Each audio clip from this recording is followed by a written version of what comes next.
What's wrong? I have to pull you back, now! Huh? Whoa!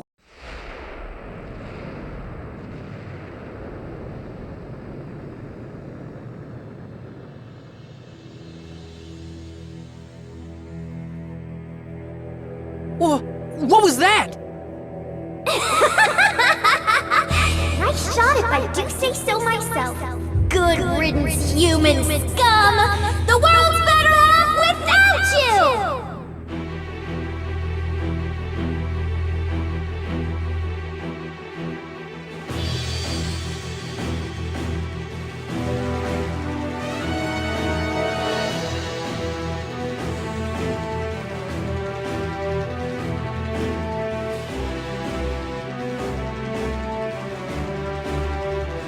The goddess of nature, Viridi from Kid Icarus Uprising.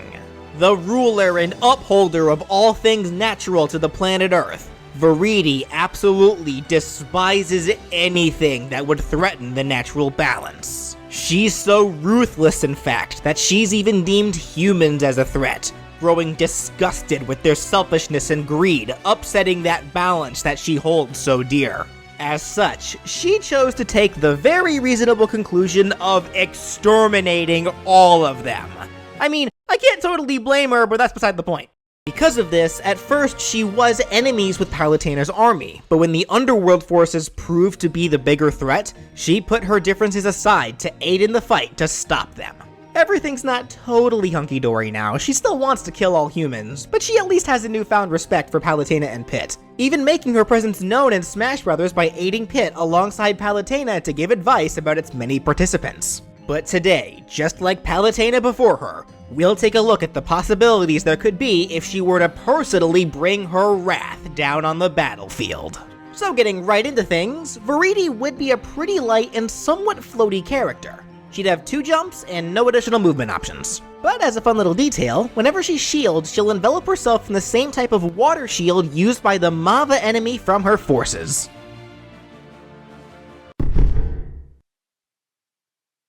For this moveset, it is going to have to be near 100% innovated, mainly because of all the characters in Kid Icarus Uprising. Viridi is one of the few that, despite having such a dominant role, never actually does anything directly.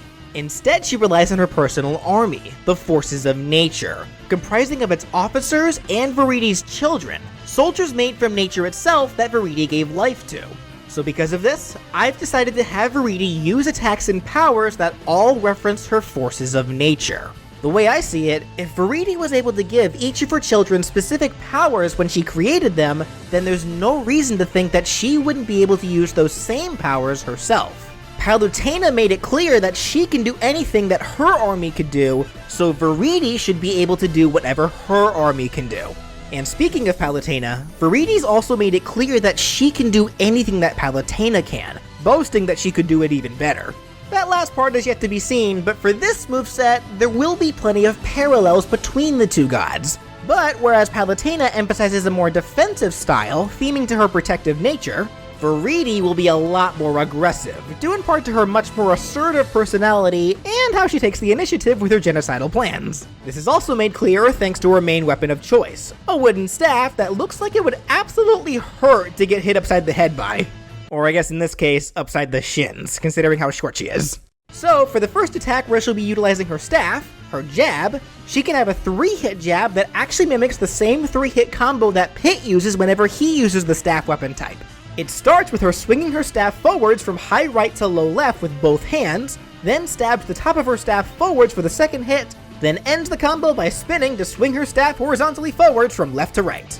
For her dash attack, she can use a move also used by one of her officers in the Forces of Nature, Cragalanche. Viridi would fly forwards while spinning and holding her staff ahead of the attack. Despite her petite stature, due to the fact that she's pulling from Cragalanche's power for this move, she actually will have a significant amount of armor while using it, but it does also have some end lag. The side tilt can also reference Cragalanche, having Viridi stab her staff forwards, but when she does so, the top of her staff turns to stone and extends forwards for a powerful attack. It has amazing disjoint and hits very hard, but it does have a tad bit of end lag.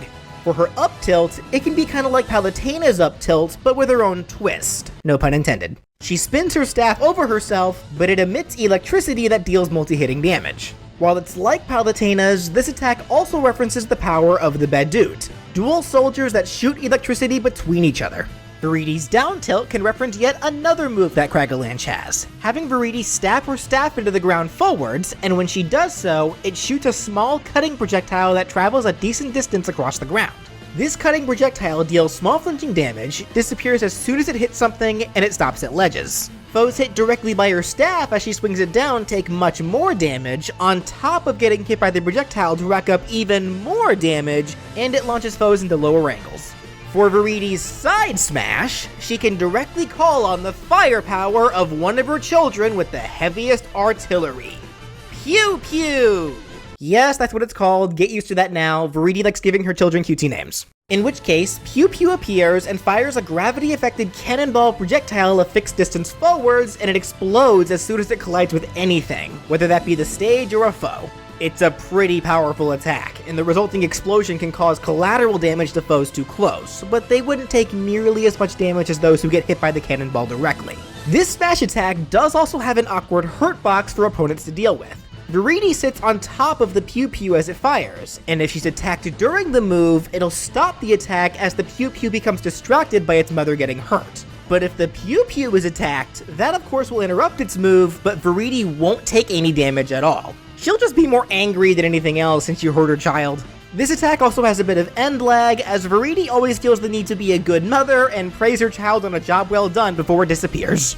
For Viridi's up smash, she could use the powers of the Dibbledops, a pitcher plant type of soldier that shoots water balloons that explode into water geysers. Viridi will actually be using this attack in a similar manner to Palutena's up smash, causing a water geyser to spray upwards at high distances in front of herself. It doesn't go quite as high as Palutena's attack, and it's also slightly weaker, but it deals way more knockback, and it's also a bit faster.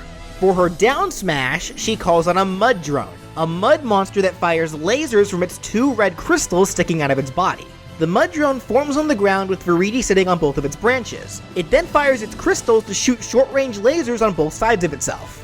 The lasers start angled up, but they then move downwards until they're flat on the ground. These lasers deal multi-hitting damage and then launch foes into lower angles after they hit the ground.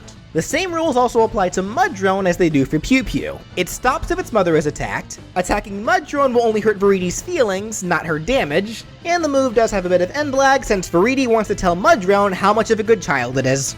For Viridi's neutral aerial, she holds her staff towards the screen and has it emit a sphere of electricity that completely fields around her. It's a move that deals multi-hitting damage and launches foes into awkward angles. This attack references the power of the dead tree-like enemies, the Zerts.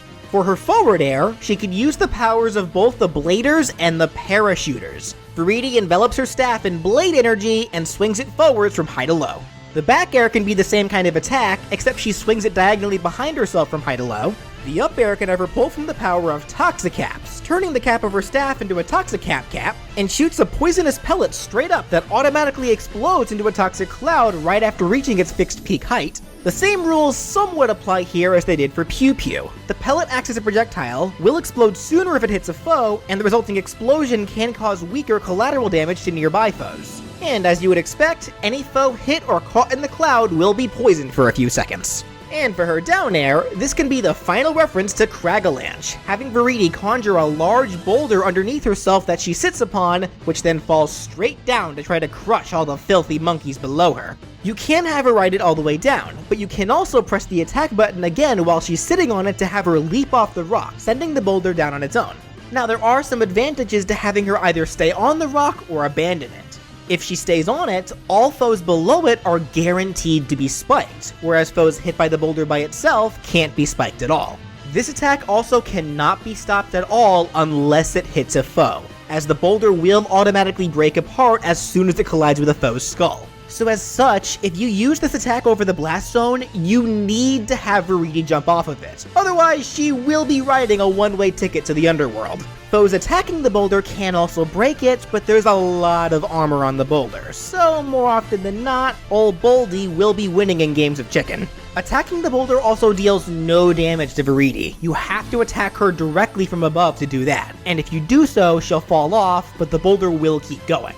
I should also mention that whether or not Viridi is sitting on it, the boulder will always behave as a projectile.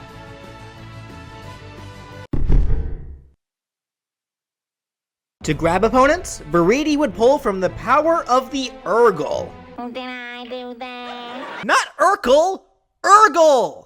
Two large Urgle arms would appear from behind Viridi almost like wings to give her a long-reaching disjointed grab, and she'll pummel her prey by jabbing them with her staff. For the forward throw, one of the Urgle arms turns into a clobber arm, which then knocks the lights out of the foe, sending them forwards. The back throw can have the Urgle arm suplex the foe behind Viridi, bouncing them to the back. The up throw can reference the actual attack that Urgles use, scooping the foe up with both arms and sending them high into the air. And the down throw can have Viridi summon a hugworm, which comes out of the ground and strangles the foe, squeezing them so hard that they slip into the air. After which Viridi pets the hugworm before it burrows away.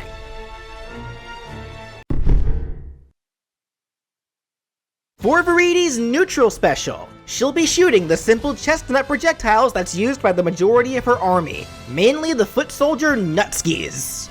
This is about as generic as any projectile can get. She holds her staff forwards and fires a single projectile that travels straight and deals small flinching damage. It disappears after a certain distance, but will disappear sooner if it hits anything. By default, it's fired straight forwards, but you can use the control stick to have Viridi shoot it into any chosen direction. For Viridi's side special, she can conjure another one of her children, this one being the dangerous Bumpity Bomb, sentient stone bombs that roll around on wheels. She summons one right in front of herself, which then charges forwards, and after a set amount of time, will explode. It'll only explode after that timer runs out, with no other exceptions. Foes in its way as it charges will just be dealt small damage while also being popped into the air, and if foes can deal about 20% of damage to it, it'll just disappear with no explosion. Something to keep in mind though is that Bumpity Bombs will take reduced damage if attacked from the front, but extra damage if attacked from behind. The bombs will turn around at ledges, and only one can be on stage at a time per Viridi player. And once one is out, you have to wait for a few seconds after it leaves the field before you can summon a new one. Next, for Viridi's up special, she can use the power of the deadly flages, special ops forces with the ability to camouflage themselves. By all technical accounts, this will be a teleport type of special, having Viridi camouflage herself and reappear in any chosen direction a set distance away.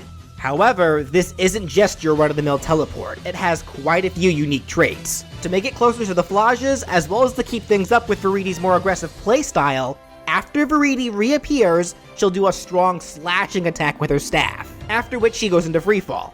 By default, she'll slash into the direction that you sent her into. However, with quick movements, you can have her slash into any direction that you want by pointing the control stick into your desired direction right before she reappears, allowing you to pull all kinds of sucker-punching tricks on your opponents who aren't keeping up their guard well enough.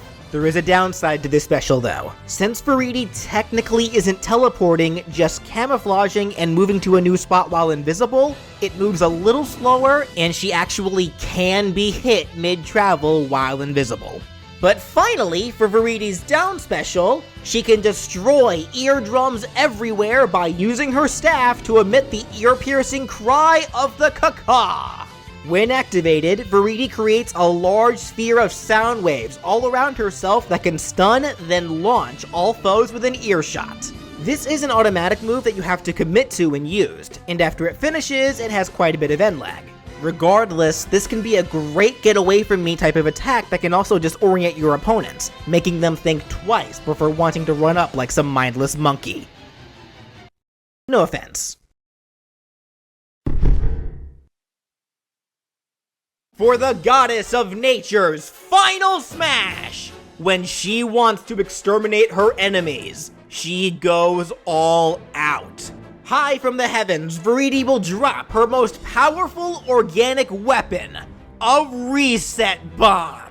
The best way for me to describe this attack is that it'll work very much like the moon as an assist trophy, except you can control its trajectory.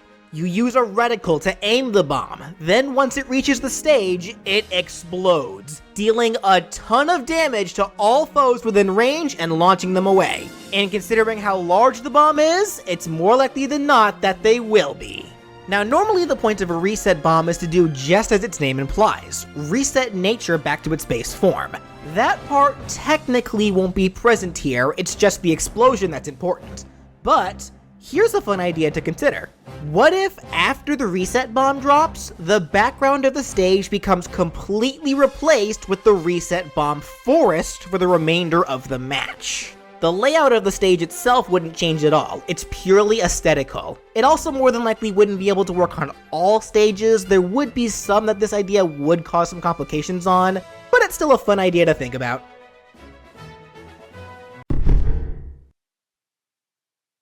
For the colors, her default has her in pretty much her only design from Kid Icarus Uprising. And for her alts, the first bunch can reference her forces of nature, starting with a color scheme that matches her officer, the Lightning Flash Phosphora. Here's a color scheme that references Arlon the Serene, her officer that guarded the Lunar Sanctum. Here's an alt that references the colors of various minerals, which can reference Kragolinch the Mighty, as well as many of her other children made from stone. Here's a wood-based alt, coming from her forces made from wood or foliage. Then we have a bright and vibrant color scheme to reference some of her other various multicolored forces, as well as the rule of nature where the more colorful something is, the more dangerous it is. Then for the last two alts, they can reference the colors of two of the most vibrant seasons, starting with one that references the colors of autumn.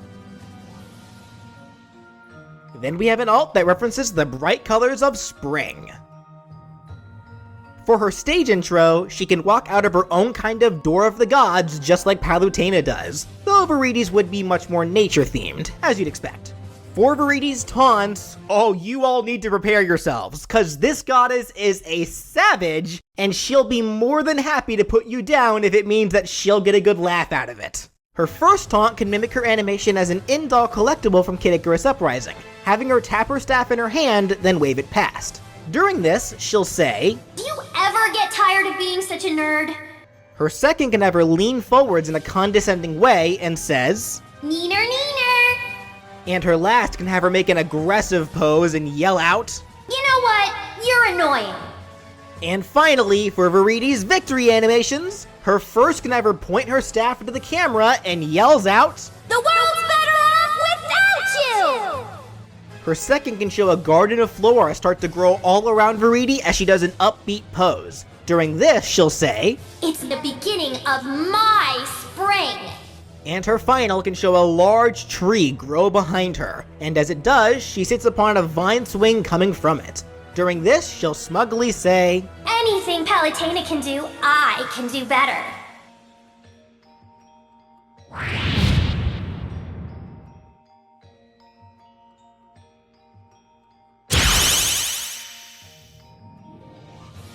And that does it for What If the Goddess of Nature Viridi was in Smash! So, if you enjoyed what you saw and would like to see even more characters be given possible Smash movesets, be sure to subscribe. And if you want to support the show and help me be able to make more content for you guys, you can click the join button either below the video or my main page to become a sponsor for my channel. Doing so will get you access to my private Discord, as well as channel emotes. You can guarantee that your name appears in my videos, or even get the option of knowing what if character is coming up next a week in advance. I really appreciate anything that can be contributed. And of course, if you have a character that you want to see be given a possible Smash moveset, leave a comment down below or contact me on Twitter at BrawlFan1 on Twit. I hope you all enjoyed, and thank you so much for watching!